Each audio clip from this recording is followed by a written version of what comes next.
going on, Jerome's?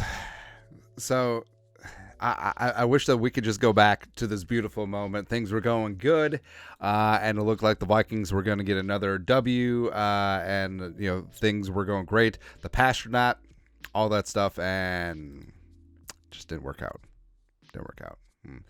Something is working out. Our Thanksgiving fundraiser, and you guys have crushed it on Venmo, especially Super Chat, absolutely killing it. We're the fundraiser, all Venmos and Super Chats in November, going to Twin Cities food shelves, especially since it's Thanksgiving week. Let's crush this thing. Yeah, you guys are about 1,500 now. We're chipping in 500. If we get over 2K, chip in even more.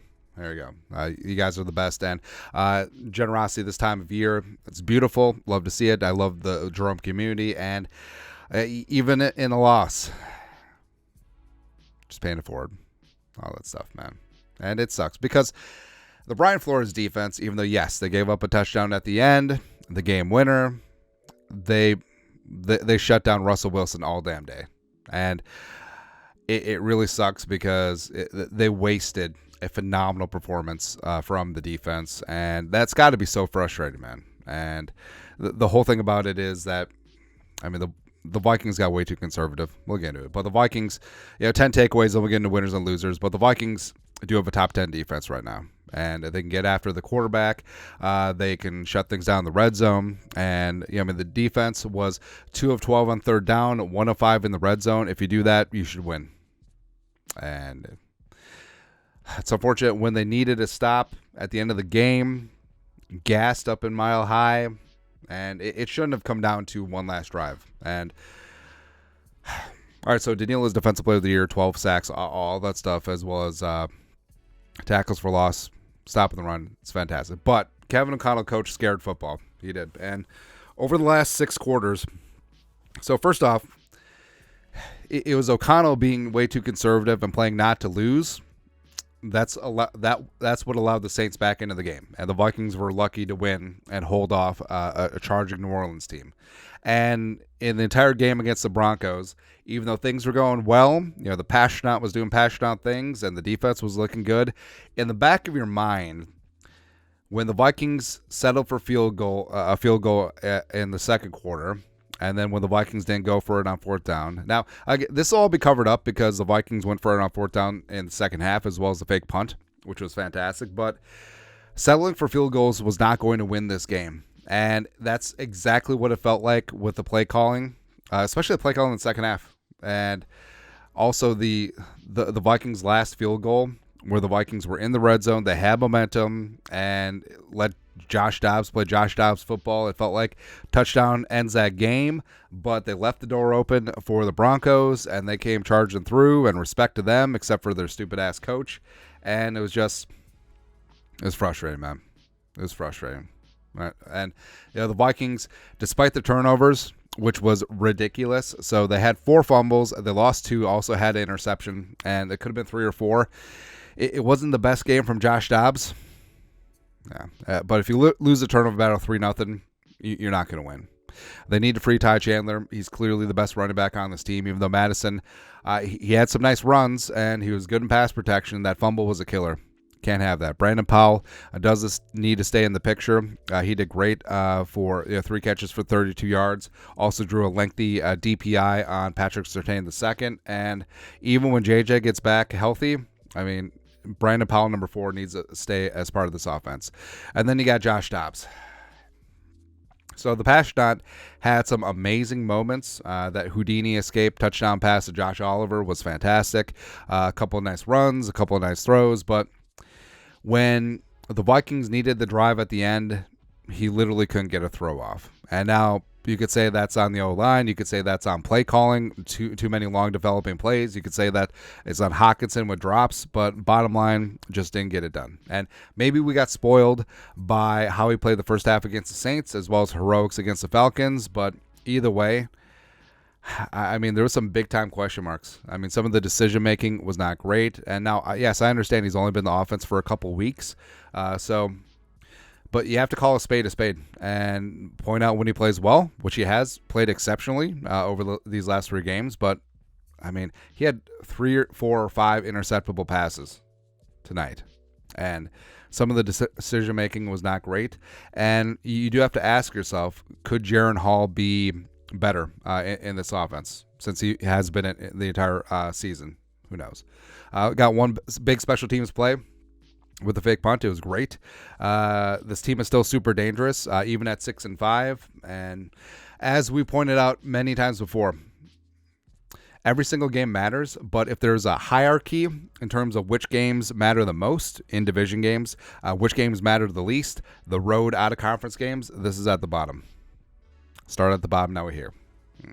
But bottom line, we're on to the Bears. And Monday night is a must win against Chicago. But the winners from the game, Brian Flores, I mean, the way that he turned around this unit with largely the same personnel, it's amazing. But the games up front, the mush rush, controlling things, dropping 8, just that last drive was just a killer, man. It was killer. Daniil's Defensive Player of the Year, 12 sacks, and I understand Myles Garrett's going to win the award, but, I mean, 99 has been a problem all year.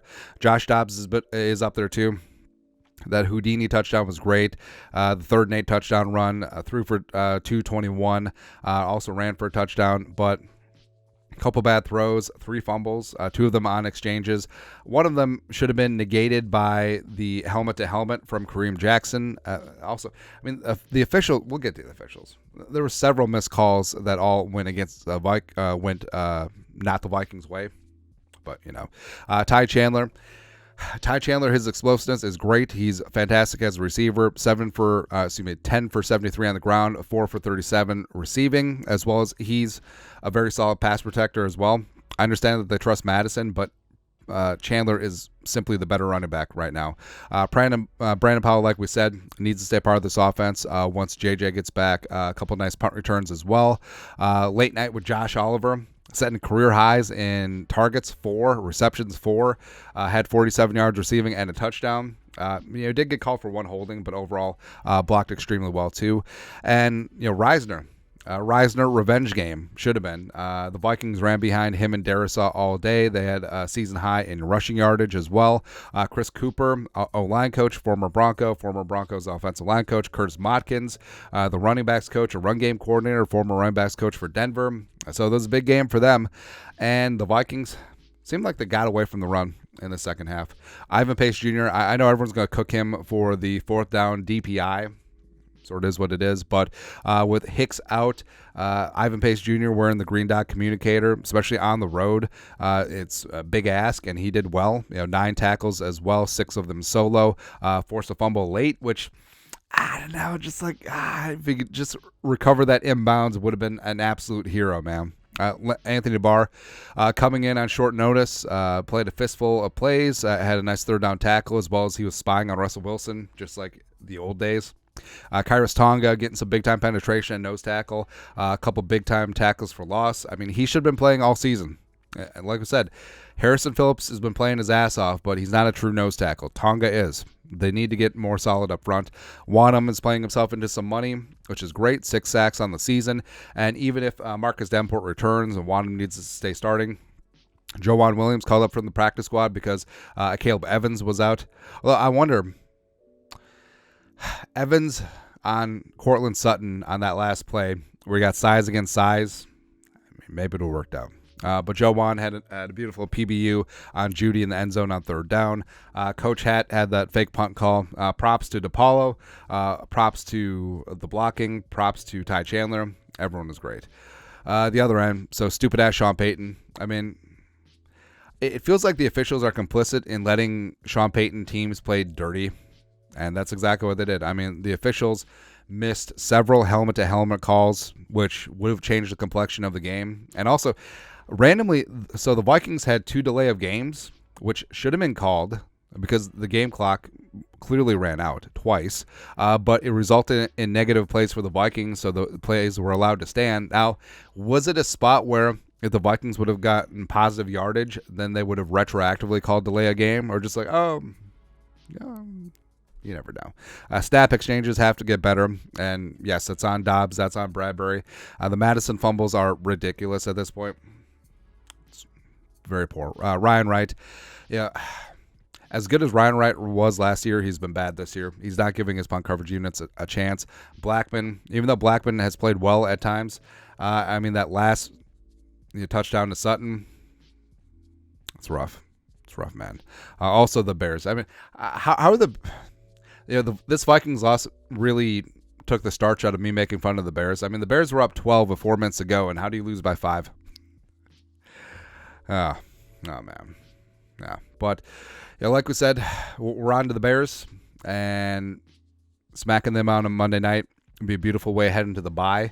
The Vikings are 6-5 right now, and frankly, winning, going 5-1 without JJ is great.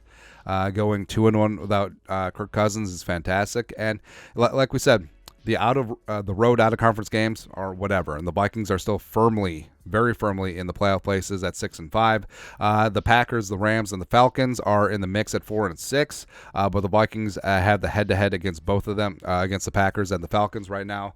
Also, the Vikings have a distinct conference advantage at 6-2 versus the Rams at 3-4. So, there's a very thick line of demarcation between the teams in the playoffs in the NFC and the teams not. But the Vikings, they got to keep on keeping on, and getting a win Monday against the Bears, moving to 7-5, moving to 7-2 in conference and 3-0 in division would be huge. Monstrous. The Vikings unfortunately don't control their own destiny anymore in the division. They need the Lions to slip up a time or two, but just keep on keeping on. And even though this one sucks, even though the Vikings easily should have won this game, they didn't. And you can't change the past, but you can't let that impact your future. And they got to keep sauntering on. And we'll see what happens with Josh Dobbs. I feel like he's played well enough to warrant a start against the Bears, but if he struggles and Jaron Hall is 100%, they may have to make a change at the bye. But we'll see. We're on to the Bears. Got an extra day, and I understand getting JJ to 100%. Hopefully he's 100%, because it needs to be all hands on deck Monday night. Because if the Vikings lose on Monday night,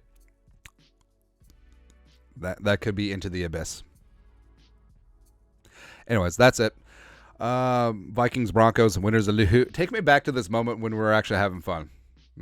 Who are your winners? Who are your losers? Let us know in the comment section below. Subscribe for daily Vikings takes. Want to support the work? Put a little something in the Venmo. But to next time, Skol, production value.